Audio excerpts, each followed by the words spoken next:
Hi mga palangga! Welcome back to my vlog! Ito na naman ako, bagong araw, bagong chika. Siyempre napag-iisipan ko na gusto kong mag-jogging ngayong araw.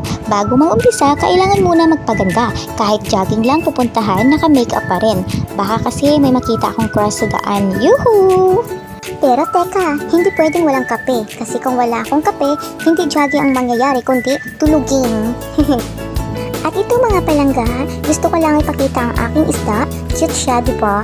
Hindi ko lang alam kung pet ba talaga siya o ulam na mamaya.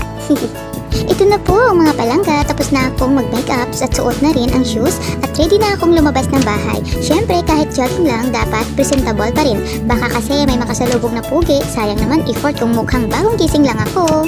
Ito na nga yun, jogging time na. Kasama ko pa ang friend ko. At grabe, natatawa talaga ako sa mga kinikwento niya sa akin.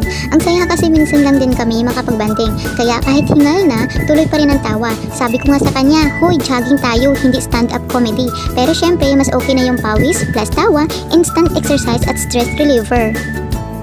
Habang nag-jogging kami, nagkikwentuhan din kami tungkol sa mga buhay-buhay, may seryoso, may drama, pero syempre hindi nawawala ang tawa. Sabi ko nga, buti na lang nag-jogging tayo kasi kung chika lang, baka 3 oras tayo nakatayo dito sa kanto. Ang sarap sa feelings kasi kahit simpleng jogging, nagiging masaya kapag may kasama kang marunong magpatawa at marunong makinig.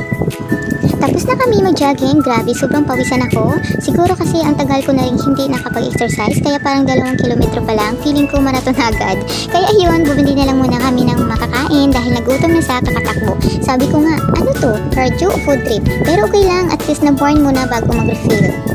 At ito na nga, nag-order kami ng fries ng kasama ko. Grabe, pagkatapos ng jogging, parang lahat ng calories na na-burn namin, bumalik din agad sa fries. Sabi ko nga, jogging para healthy, fries para happy. Kaya balance pa rin. Yan, kahit pawis at pagod, sulit kasi may banding, may kwento at syempre may pagkain. Pauwi na kami nang may makita kaming gwapong lalaki sa kanto. Wow! Sayang nga lang, hagoy na kami mula sa jogging at banding. Pero in fairness, sabi ko kanina, sana nga makakita ako ng crush ngayon. Ayun, nakita nga, pero mukhang panalo pa rin ang prize at kape ko ngayong umaga. Kaya next time, mag-glow up muna ako bago mag-jogging para pag may makita ulit, ready na ang buong team, makeup, hairstyle at energy. Ngayon mga palangga, salamat sa pagsama sa amin today. Kung nag-enjoy kayo, like na lang at paki-follow na rin para samahan nyo ako sa sunod na lakad namin. Bye!